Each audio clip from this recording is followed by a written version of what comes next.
लोगे उसकी 10वीं आयत में ऐसे लिखा है, once we were a people but now we are the people of God.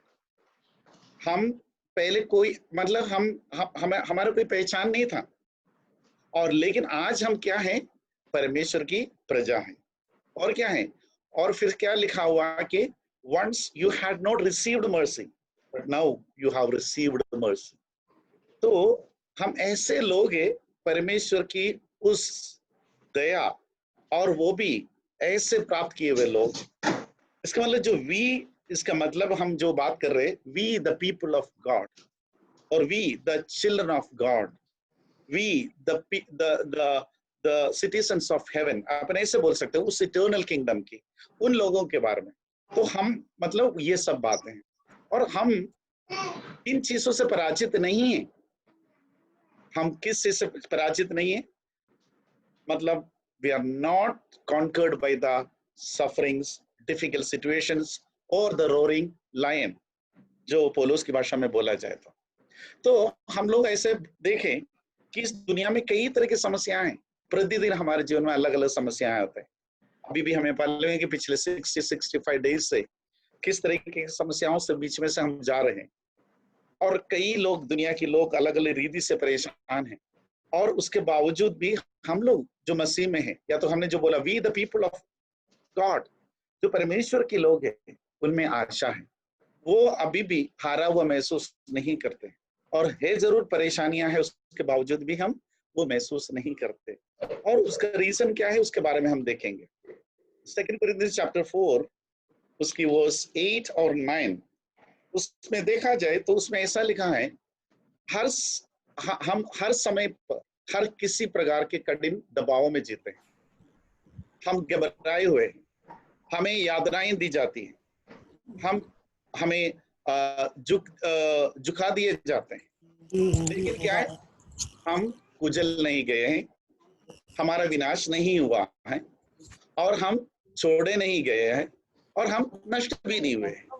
यानी इंग्लिश में ऐसा लिखा है, we are troubled, we are perplexed, we are persecuted, we are cast down, but not distressed, not in despair, not forsaken, not destroyed. ये आप देखो, हमारे हर एक जीवन की हर एक बात को वहां पर लिखा हुआ है, और उसमें क्या लिखा है? हम हर समय हर किसी प्रकार के कठिन दबाव में जीते हैं। हमारे जीवन कैसा है कि एक कंटिन्यूअस, हर दिन हर समय कोई ना कोई बात आते जाएंगे। वो आर्थिक होगा, आत्मिक होगा, और पारिवारिक होगा, या तो हमारे जो प्रोफेशन से रिलेटेड होगा। मतलब इसमें ये लिखा हर समय हर किसी प्रकार से, मतलब इसमें ये कोई ये नहीं कि कुछ समय तक, कुछ साल तक, कुछ दिन तक, ऐसा नहीं है। हर समय हर किसी प्रकार के कठिन दबाव में और दबाए जाते हैं, यातनाएं दी जाती है, और झुका दिया जाता है।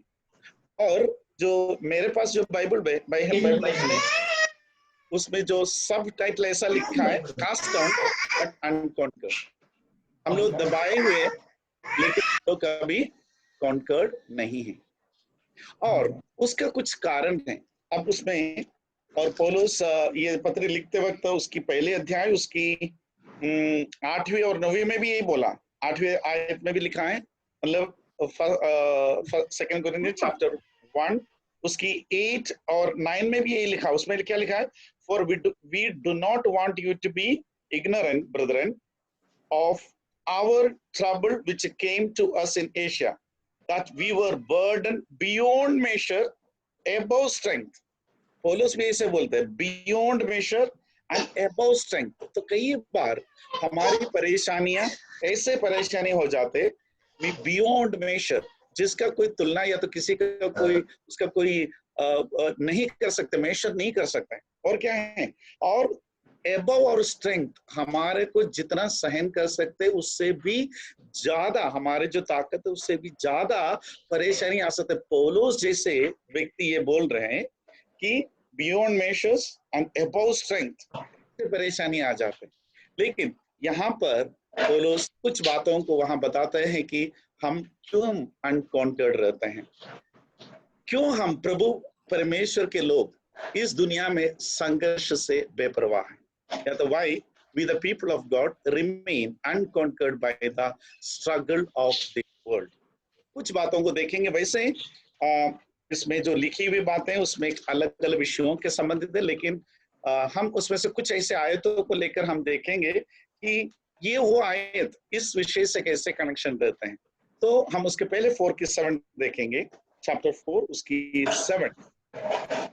उसमें ऐसा लिखा है कि यह बेशकीमती खजाना मिट्टी के पात्रों में इसलिए रखा हुआ है कि ये साफ हो जाए कि ये असीम सामर्थ्य हमारे नहीं परंतु परमेश्वर का। देखिए इसमें जो वर्ड यूज किया है क्या है, मिट्टी के पात्र। हमारे जीवन के प्रति या तो मनुष्य के जीवन मिट्टी के पात्र के समान है, लेकिन क्या लिखा है इस मिट्टी के पात्र में और बेशकीमती खजाना, उसमें ऐसे लिखा we have this treasure in earthen vessels. हमारे अंदर ये ट्रेजर है पावर की। किस चीज की पावर है? ये असीम सामर्थ्य इन सारी चीजों को।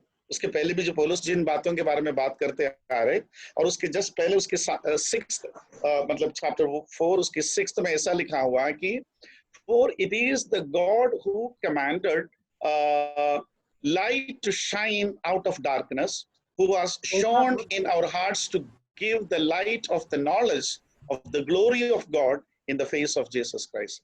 तो हमारे अंदर ऐसे रोशनी डाला है, अंधकार से ऐसे रोशनी डाला है हमारे हृदयों में, और हमारे जीवन में इतनी बुद्धि और ज्ञान दिया है। और देखो इस मिट्टी के, उसमें क्या लिखा है, हम इस मिट्टी की बर्तनों में, पात्रों में ऐसे बेशकीमती खजाना भर रखा, यानी इतनी ताकत दे रखा है। तो वो किस चीज का है? It's the excellency of the power may be of God not of us. यानी आज हमारे में जो कुछ ताकत है इस समस्याओं को, इस सारे तकलीफों को सामना करने का, अपरिजात जो कभी भी पराजय ना होकर आगे बढ़ने के लिए जो ताकत अगर हमें मिला है वो किससे मिला है? प्रभु से मिला है। तो पहला रीजन ये है, we are treasured with the excellent power of God. हमारा कोई ताकत नहीं है। इसमें क्या लिखा है, ये असीम सामर्थ्य हमारा नहीं है परंतु परमेश्वर का। So we are actually this body, this earthen vessels अपन जो बोल सकते हैं, या तो इस मिट्टी की इस जो पात्र, जो मनुष्य हैं, किन चीज से हमारे जीवन में किन चीजों से भरा हुआ है, या तो किस चीज से भरा हुआ है? परमेश्वर की उस असीम सामर्थ्य से भरा हुआ। हमारा कोई काम नहीं है। और दूसरी बात हम देखेंगे उसकी 14, चैप्टर 4 उसकी 14 में ऐसा लिखा है, ये जानते हुए कि जिन्होंने प्रभु यीशु को मरे हुओं में से जीवित किया वो ही हमें भी मसीह यीशु के साथ जीवित करेंगे। यानी हमारा ये नॉलेज कि ऐसे परमेश्वर है जो हमारे साथ में, जो प्रभु यीशु मसीह की जीवितों के बीच में से जीवित किया है, तो ऐसे परमेश्वर है हमारे साथ में। यानी मरे हुए, मतलब यहाँ पर प्रभु यीशु मसीह के बारे में लिखा है कि जिन्होंने प्रभु यीशु मसीह को मरे हुए में से जीवित किया वही हमें भी मसीह यीशु के साथ जीवित करें। तो हमारा भविष्य तो बिल्कुल भी क्लियर है। और हमारा परमेश्वर, मतलब हम ऐसा देखा जाए उस परमेश्वर की ग्रेटनेस, महानता, कि हमारा फ्यूचर जो को भी अंधेरा में नहीं है, और हमें पता है कि हमारा फ्यूचर क्या है, कल हमारा क्या है। हमें हमारे कल के प्रति किसी तरह की तकलीफ नहीं है। हमें पता है वो परमेश्वर है जो हमारे साथ, या तो उस परमेश्वर पे हमने विश्वास किया है, उस परमेश्वर को हमने अपनाया है जिसने प्रभु यीशु मसीह को मरे हुए में से जीवित किया, और वही परमेश्वर हमें भी जीवित करे। यानी उस परमेश्वर की महानता को हम जानते हैं, वी नो दैट। यानी वो नॉलेज ही हमें इस दुनिया से लड़ने के लिए या तो समस्याओं से लड़ने के लिए आगे बढ़ाता है। और हम उस दूसरी आयत को देखेंगे, तीसरी आयत को देखेंगे, उसकी 16वीं आयत में, 4 की 16 में क्या लिखा है, इसलिए हम हतोत्साहित नहीं होते, therefore we do not lose heart। हमारा बाहरी मनुष्यत्व को कमजोर होता जा रहा है, किंतु भीतरी मनुष्यत्व दिन प्रतिदिन नया होते जा रहा है। यानी our outward man is perishing, yet the inward man is being renewed day by day। ये जो जानकारी या तो ये जो अनुभव हमें पता है कि क्या है, हमारे जो जीवन में या तो हमारी आउटवर्ड मैन, मतलब जो बाहर की जो मनुष्य, या वो कमजोर होते जाते हैं, क्योंकि हमने पहले भी जो वर्ड में पौलुस ने बहुत सही शब्द का इस्तेमाल किया, अर्थ एंड वेसल्स, और कमजोर हैं, टूटने जैसा है, एकदम फ्रेजाइल है।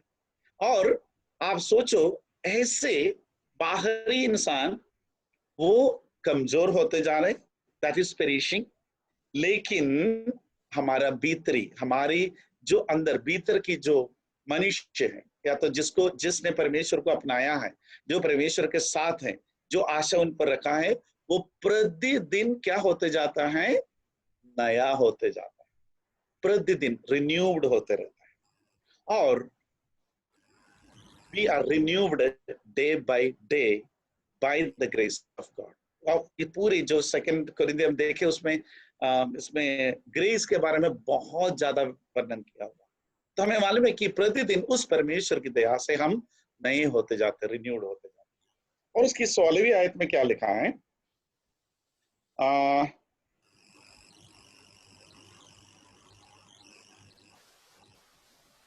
या उसकी 18वीं लिखा, 18वीं है, उसमें क्या लिखा है,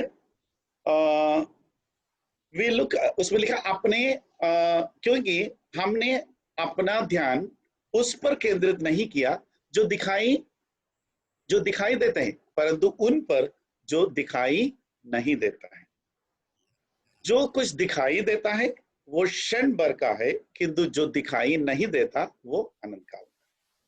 यानी रेफरेंस में थोड़ा वो गड़बड़ है, वो दैट इज 4:18 है, उसमें लिखा है, for the things which are seen are temporary but the things which are not seen are eternal. यानी हमारे लिए हम उन चीजों पर विश्वास रखा, या तो हमारा ध्यान, हमारा फोकस उन चीजों में जो हमें दिखाई नहीं देता। यानी जो दिखाई नहीं देते मतलब कौन, हम ऐसे बोल सकते हैं, we are able to see the invisible God. मेरी बाइबल में जो उसकी शीर्षक में ऐसा सब टाइटल में ऐसा लिखा है, सीइंग द इनविजिबल। हम उस इनविजिबल गॉड को देखा है, परखा है, अनुभव में, रोज हमारे जीवन का अनुभव है उस परमेश्वर का। वो इनविजिबल है दुनिया के लिए, लेकिन उस इनविजिबल गॉड को हमने देखा है। और हमारा विश्वास भी वही है जो हमें दिखाई नहीं देते, मतलब दूसरों को नहीं दिखाई देते, और हमें भी कहीं सामने नहीं दिखाई देते, लेकिन हमें पता है कि हमारे साथ क्या होने वाला। हमारा परमेश्वर जो इनविजिबल गॉड हमारे साथ है, हर साथ में, हर समय, हर समस्याओं के बीच में हमारा साथ देते हैं। और अगले वचन हम देखेंगे, उसकी 5वीं अध्याय, उसकी पहली आयत, 5वीं आयत उस अध्याय उसकी पहली आयत, उसमें क्या लिखा है, for we know that if our earthly house of this tabernacle were dissolved, we have a building of God, house not made with hands but eternal in the heavens। क्या लिखा उसमें, क्योंकि हम जानते हैं, देखो बहुत हमने पढ़ा था, जो 4 की 6वीं आयत में पढ़ा था, किस तरह की अंधकार से हमें बाहर लाए, तो क्या नॉलेज दिया, और उस नॉलेज के हिसाब से हमें बहुत कुछ जानकारी मिला, या तो हम अनुभव में जानना शुरू हो गया, हम समझना शुरू हो गया, अपनाना शुरू हो गया।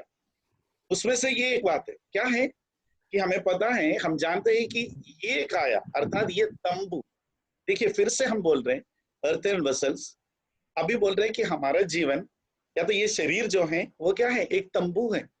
और क्या लिखा है उसमें, अर्थात ये तंबू जिसमें हम इस धरती पर रहते हैं गिरा दिया जाएगा।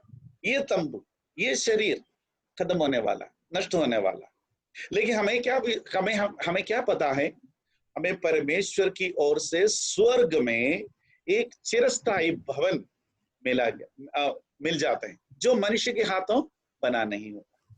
इंग्लिश में दोनों वर्ड बहुत अलग लिखा है, टेंट या द टैबरनेकल और बिल्डिंग ऑफ गॉड।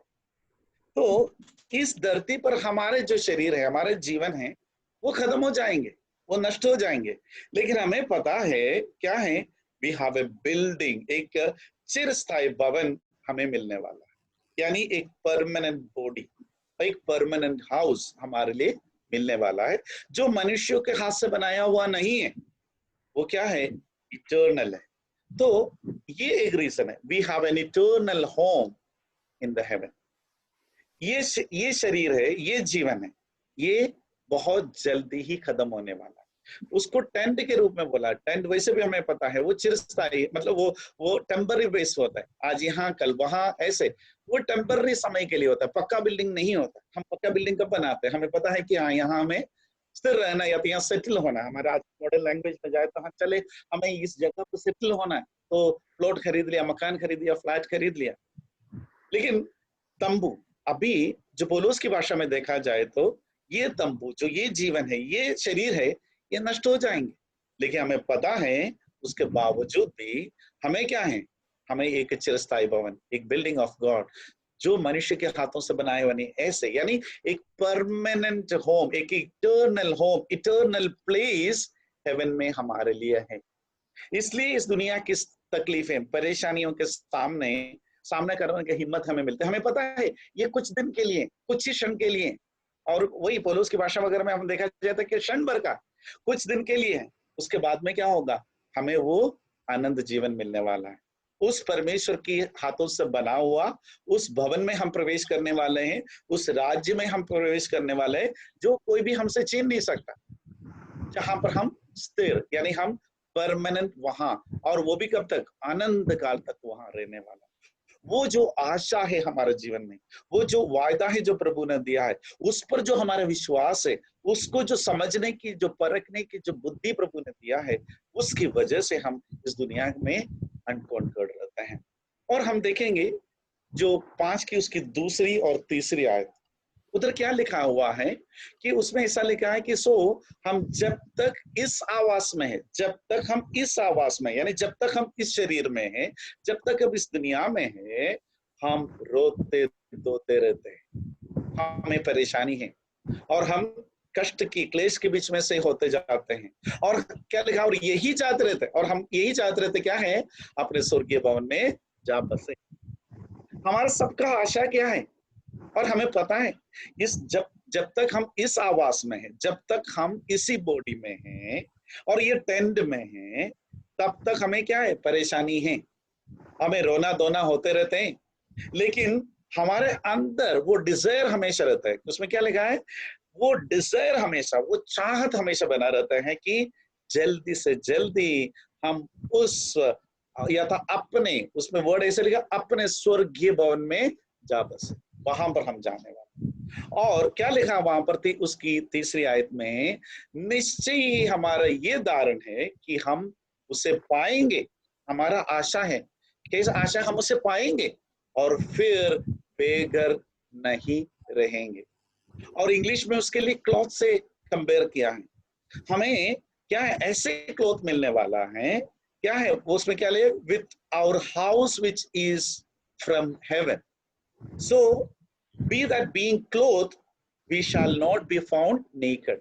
हमें वो कमी कभी नहीं आएगी, वो कमी महसूस नहीं हो। हम हिंदी में बहुत अच्छे से लिखे, उसमें कभी भी हम बेघर नहीं होंगे, क्योंकि हम जब तक इस आवास में है, ये टेंट में है, और हमारे लिमिटेड है सब चीज। हमें मालूम है कि हम दुनिया में कई बार, कई दिन, कई समय में हम लिमिटेड जीवन जी रहा है, कई तरह की तकलीफें होता है। लेकिन क्या है? हमें ऐसे एक जीवन का हम आशा रखते हैं। वी आर, हमारा डिजायर क्या है? हमारा वो जो चाहत क्या है हमेशा? कि अपनी स्वर्गीय भवन में जा बस, जल्दी से जल्दी हम परमेश्वर की हाथों से बना हुआ अपने उस परमानेंट उस बिल्डिंग में, उस देश में पहुंच पाए। तो दैट इज आवर होप। क्या है? We have an eternal citizenship in the heaven. हमें मालूम है हमारा सिटीजनशिप यहाँ नहीं है। जल्दी से जल्दी हम अपने देश, अपने घर, अपने पिता के पास पहुंचने वाले, ये एक आशा हमारे जीवन में बने रहते हैं। आगे हम देखेंगे उसकी 5वीं अध्याय, उसकी 5वीं आयत में ऐसा लिखा हुआ है। क्या लिखा वहां पर? जिसने हमें इस प्रयोजन के लिए ही तैयार किया है, वो परमेश्वर ही है, परमेश्वर ही है। उसी ने इस आश्वासन के रूप में है कि अपने वजन के अनुसार हम अपने अपने वजन के अनुसार वो हमको देगा, बयान के रूप में हमें आत्मा दी है। यानी क्या लिखा उसमें? The one who has fashioned us for this very purpose is God. ये जो पर्पस के लिए जो हमने 5 की शुरुआत से लेकर हम पढ़ते आ रहे, हमारे जो निवास स्थान के बारे में, परमानेंसी के बारे में, सिचुएशन, वो परमानेंट सिटीजनशिप के बारे में, इन सभी चीज के लिए, या तो हम बोले इस दुनिया की जो सारी विपरीत स्थितियों में जीने के लिए हमें जो प्रिपेयर करते आ रहा है, वो कौन है? It is God. It is God. और उन्होंने क्या किया? He has given as the spirit as a deposit, a guarantee what is to come. आने वाले उस बात के लिए गारंटी के रूप में He has given us the spirit. यानी हम ये बोल सकते हैं we have been prepared by God and sealed by spirit as guarantee. हमारे इस दुनिया की जीवन के लिए हमें प्रिपेयर किया जा रहा है, और आने वाले समय के जीवन के लिए भी हमें प्रिपेयर करते जा रहे हैं. It's by God. It is God. ऐसा लिखा, इट इज गॉड. और we have been sealed by the Holy Spirit as a guarantee what is going to come. तो हमें किस चीज की चिंता है? हमें सारे दुख और सब सहन करने की हिम्मत हमें इन चीजों से मिल जाते हैं. और हम दूसरी आयत को और देखेंगे, उसकी 7 और 8. उसमें क्या लिखा हुआ है? क्योंकि हम विश्वास के सहारे जीते हैं. क्या लिखा है? हम विश्वास के सहारे जीते हैं. We live by faith, not by sight. और क्या उसमें क्या लिखा है? हमें विश्वास है, इसी से मैं कहता हूं कि हम अपनी देह को त्याग कर प्रभु के साथ रहने को अच्छा समझते हैं. क्या लिखा उसमें? We prefer to be away from the body and at home with the Lord. हमारा सभी का, जैसे हमने पहले भी याद किया था, दिस इज आवर डिजायर. हमारा आशा यही है कि हम जल्दी से जल्दी ये देह को, ये दुनिया को छोड़कर, इसको त्याग कर प्रभु के साथ रहने वाला वही, उसी को हम अच्छा समझते हैं. तो ये सारे जो जानकारी है, या तो हमारे फ्यूचर के बाद, उसमें क्या लिखा है? We live by faith and confident. किस चीज की कॉन्फिडेंस है? हमारे फ्यूचर के बारे में हमें कॉन्फिडेंस. 8वीं आयत में ऐसे लिखा है, 8वीं आयत में लिखा है कि वी आर कॉन्फिडेंट. और क्या लिखा है? हमें विश्वास है. हमारा विश्वास किस चीज का कॉन्फिडेंस है? हमारा फ्यूचर क्या है. हमें पता है ये दुनिया छोड़ना है, ये देश छोड़ना है, परेशानियां खत्म होंगे, सब कुछ खत्म होंगे, और हम प्रभु के साथ वहां सुरक्षित, प्रभु के सुरक्षित हाथों में उस परमानेंट, उस अनंत जीवन में प्रवेश करने वाले. तो we live by the faith and we have the confidence of our future. और हम आगे देखते हैं उसकी 10वीं आयत. 10वीं आयत में ऐसा लगा है, हम सबको अपने शरीर में स्थित रहकर भला या बुरा जो कुछ किया है उसका फल पाने के लिए मसीह के न्यायासन के सामने अवश्य उपस्थित होना होगा. For we must all appear before the judgment seat of Christ, so that each of us may receive what is due to us for the things done while in the body, whether good or bad. यानी हम, in short, हमें पता है we shall receive our rewards. हमें पता है उस न्यायासन के सामने खड़ा होना है, और हमें we are going to receive our rewards.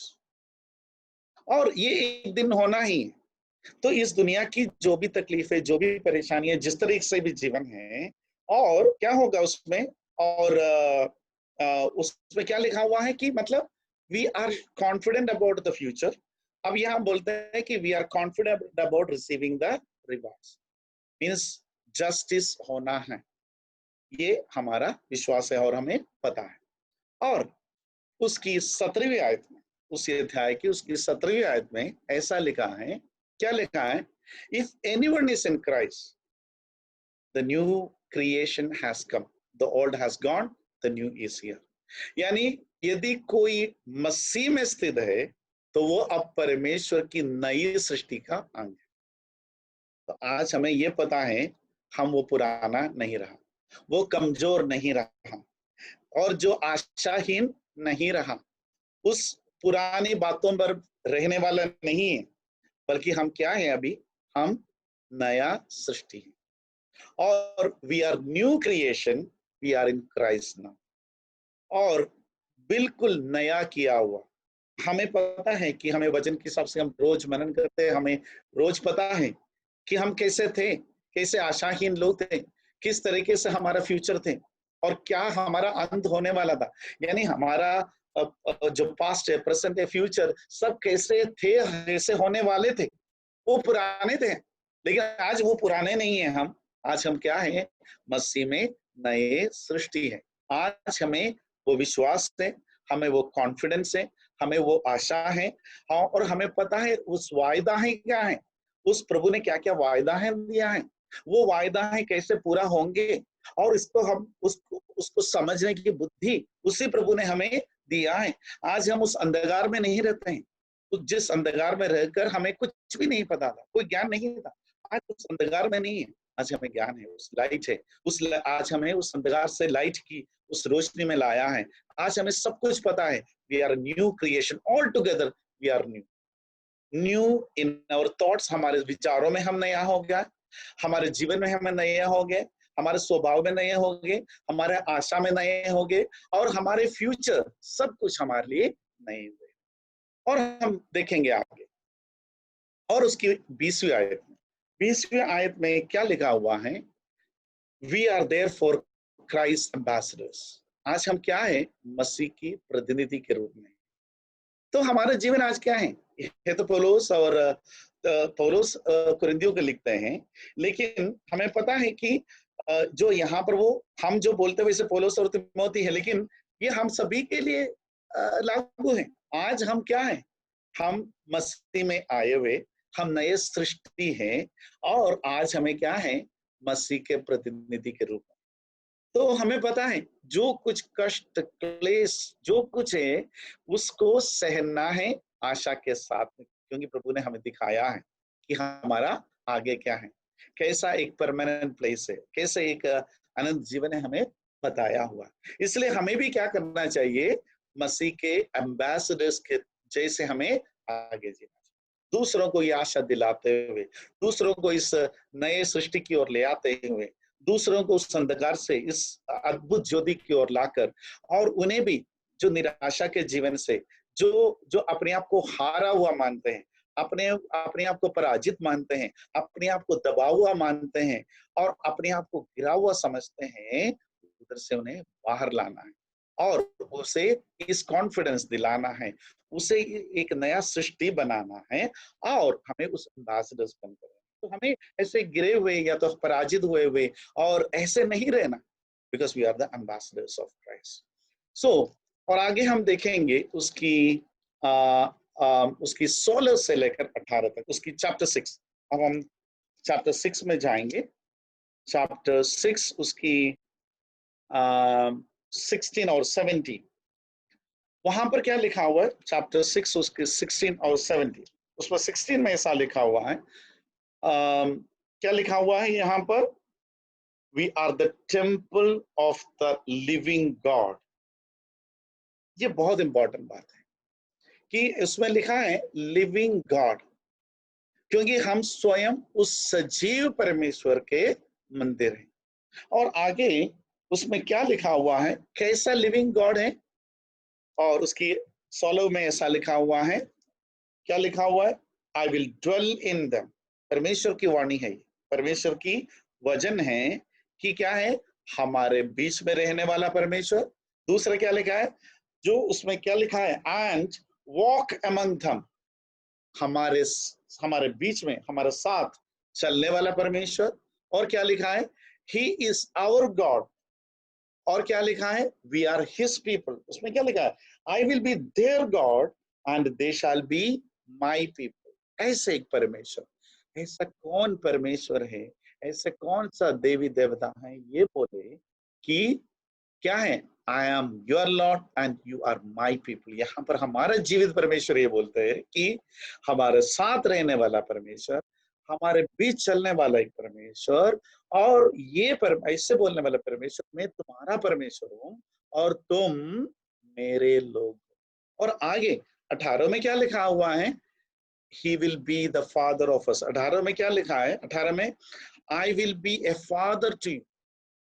देखिए, हमें पता है सिर्फ हमें ही ये प्रिविलेज मिला है परमेश्वर को अब्बा पिता पुकारने, मतलब पिता पुकारने का।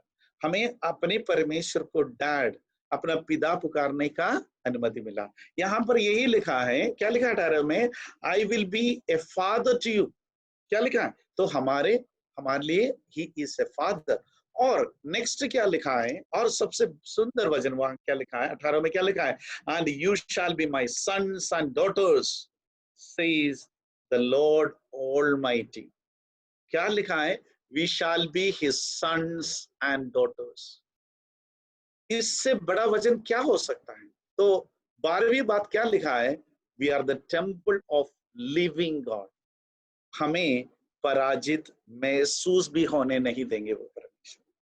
हमें कभी, हम उसमें जैसे लिखा है, हम कई बार परेशान होता है और दबा जाता है, लेकिन हम कभी गिरते नहीं, क्योंकि वो परमेश्वर, हम परमेश्वर की मंदिर हैं।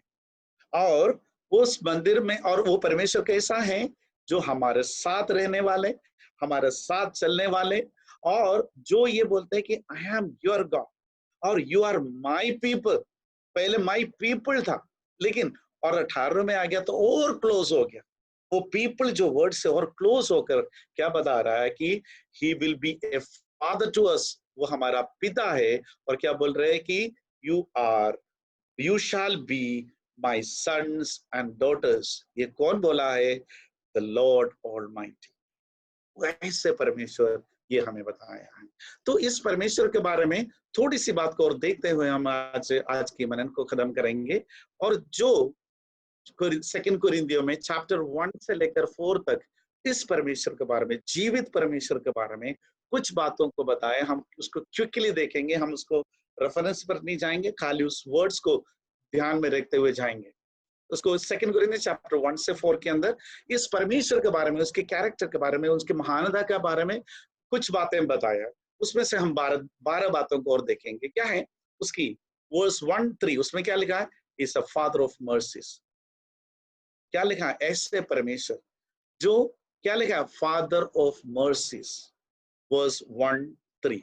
और वर्स 1-4 में क्या लिखा है? It's a God of all comforts. उस कंफर्ट के बारे में पौलुस जो लिखा है, वो ऐसे कंफर्ट के बारे में लिखा है। उसमें क्या लिखा है? who उसकी 3rd में लिखा है, blessed be the God and Father of our Lord Jesus Christ, the Father of mercies and the Father of all and the God of all comfort. क्या लिखा है? Who comforts us in all our tribulations, that we may be able to comfort those who are in any trouble with the comfort with which we ourselves are comforted by God. ऐसे comfort, the God of comfort, ऐसे comfort हमें दिया है कि जो इस दुनिया में किसी भी समस्या में रहते हैं, ऐसे लोगों को तक हम क्या कर सकते हैं? कंफर्ट करा सकते हैं। ऐसे परमेश्वर। और तीसरा क्या है? God who raises the dead, verse 1-9। क्या लिखा है? A God who raises the dead. और 4th क्या लिखा है? उसकी वर्स चैप्टर 1 वर्स 10 में क्या लिखा है? God who delivered us from so great death. 3rd में ये है God who raises the dead. और फिर क्या लिखा है? Who delivered us from so great death. यहाँ पॉल अपने जो जीवन में जो हुआ, ऐसे परेशानियों के बीच में, ऐसे जो विषय के बारे में बात कर रहे हैं, हमें पता है। लेकिन हमें भी पता है कि कैसे डेथ से हमें बचाया, डिलीवर किया है।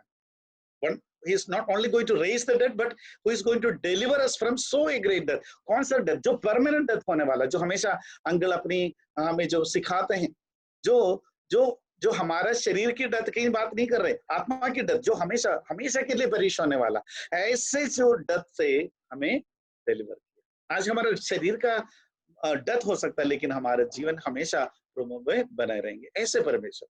5वां क्या है? A God of abundance grace. Chapter 1 उसकी 12 में लिखा है, a God of abundant grace. और दूसरा क्या है? वर्स 18 में क्या लिखा है? A faithful God, one who is faithful, उसमें लिखा है कि वहां पर उस परमेश्वर में क्या है, यस और नो में नहीं, everything is yes and yes and yes. ऐसे एक फेथफुल गॉड। एंड यहाँ पर 7 में क्या लिखा है, गॉड ऑफ प्रोमिसेस 120 में, we know that how faithful our God is, we know that how faithful he is in his promises. We know that how we are receiving the faithful deliverance, the faithful हम बोल सकते हैं हमारे जीवन में उस परमेश्वर की उस फेथफुलनेस को, उस प्रोमिसेस को रोज हम अपने जीवन में कैसे अपना रहे हैं या तो अनुभव में ला रहे हैं। So he is a faithful God and he is a God of promises. और 8वीं में क्या है, चैप्टर 1 उसकी 21 में क्या लिखा है, गॉड हु एस्टैब्लिशेस एंड अनॉइंट्स, हमें एस्टैब्लिश करने वाले और हमें और अनॉइंट करने वाला एक परमेश्वर। और 22 वर्स 22 में, एक ही चैप्टर में देखो कितना कैरेक्टरिस्टिक्स उस परमेश्वर के बारे में क्या लिखा है। उसके 22 में क्या लिखा है, the God who sealed us with Holy Spirit, जैसे हमने अभी पहले बोला, one who raised us from the dead, delivered us from the dead, और बोल रहे कि one who sealed us with the Holy Spirit, एक गारंटी के रूप में हमें अपनी पवित्र आत्मा से मुद्रित करने वाला ऐसे परमेश्वर है। और उसकी चैप्टर 2, अब चैप्टर 2 की 14 में क्या लिखा है, the one who leads us to triumph in Christ, परमेश्वर में हमें उस विजय की ओर ले चलने वाला परमेश्वर। और 11 में वर्ड चैप्टर 3 उसकी 5 क्या लिखा, बस 3 की 5 में क्या लिखा है, ए गॉड ऑफ सफिशिएंसी। बहुत इंपॉर्टेंट है, उसमें क्या लिखा है कि उसके 5 में पूरा ऐसा लिखा है, nor what we are sufficient of ourselves to think of anything as being from ourselves, but our sufficiency is from God. हमारा जो sufficiency है वो परमेश्वर से। तो हमारे हर एक चीज के लिए he is sufficient. His grace is sufficient. His power to provide is sufficient. And his healing power is sufficient. And every way, in everything, he is sufficient. Means he is a God of sufficiency. Then, last, 12th, chapter 4, उसके 6, उसमें क्या लिखा है? God who blessed us with the knowledge to see his glory. जो हमने पहले बोला, ऐसे अंधकार से ज्योति में लाने वाला उस परमेश्वर, ताकि हम उनकी महिमा को देख सकें।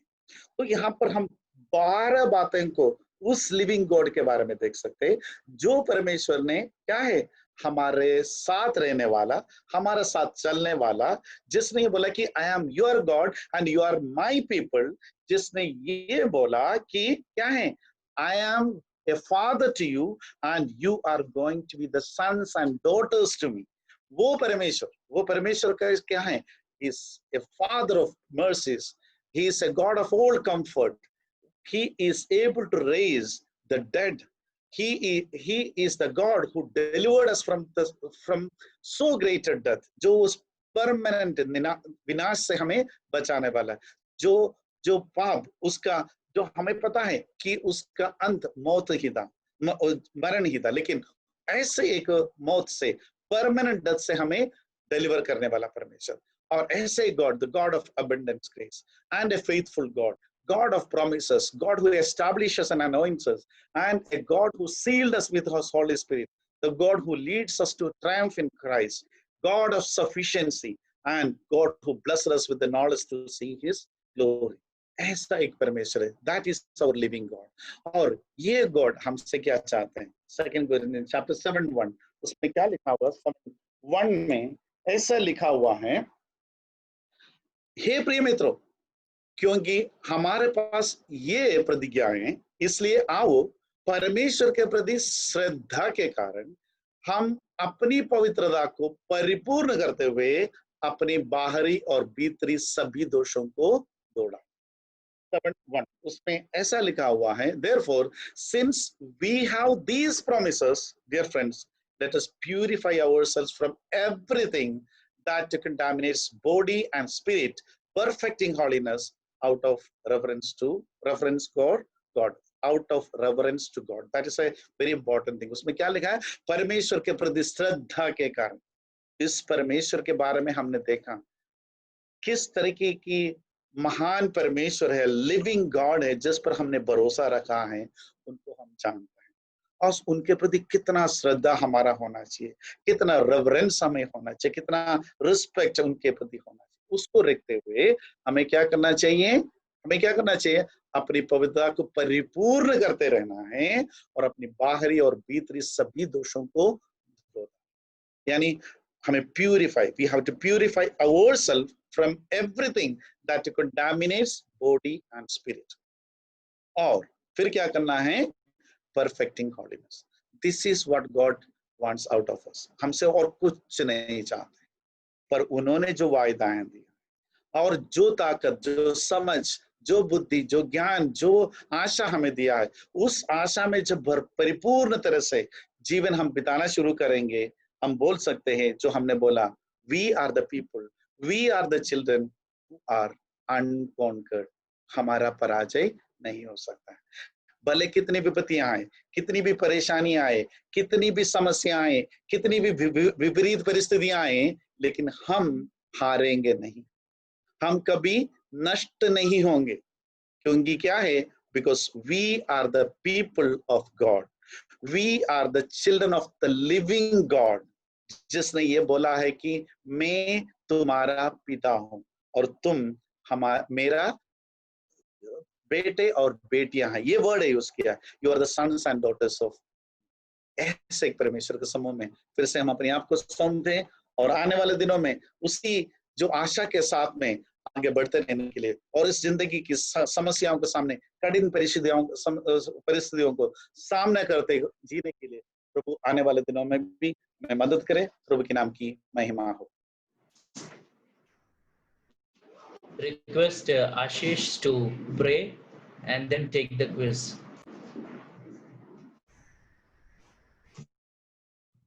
Okay, we'll pray. Gracious God, loving Heavenly Father, we thank you, Lord, for bringing us once again in Thy presence, O Lord. And we once again give you all honor and glory that is due unto Thy name. We are what we are, Lord, because of what you have done in our lives, Lord. Lord, our destiny was destruction, O Lord. Our past was enmity from Thee, Lord. But we thank you, Lord, through Thy Son, the Lord Jesus Christ, who voluntarily came down to this world to seek and save us, Lord. And He bridged the gap between God and man. We thank you, Lord, that you chose each one of us with a purpose, Lord. And Lord, you did not just save us and leave us, Lord, but Lord, you have great plans in our life, Lord, and you are fulfilling it to our lives, Lord. And we thank you, Lord, for thy grace that is sufficient for us, Lord. And thank you, Lord, for blessing us, O Lord. And we pray, Lord, that you may continue to use us mightily for thy ministry, Lord. Help us to live a victorious Christian life, Lord. And Lord, help us to be thy true servants, Lord, listening to thy word and being obedient unto thee, Lord. And so that one day when we reach in thy presence, Lord, you will reward us according to our deeds, O Lord. Once again, we thank Lord for this opportunity that you gave us to be in thy presence, to hear thy word. We pray for Shajankula, Lord, continue to be with him and pray, Lord, that you may continue to use him mightily for thy ministry, Lord. Once again, we thank Lord for all the brothers and sisters who are able to gather here through this means, Lord. We pray that your hand of blessing may be upon them, Lord. As we continue to sit in thy presence, may thy presence be with us, Lord. We ask in the precious name of our Lord and Savior Jesus Christ. Amen.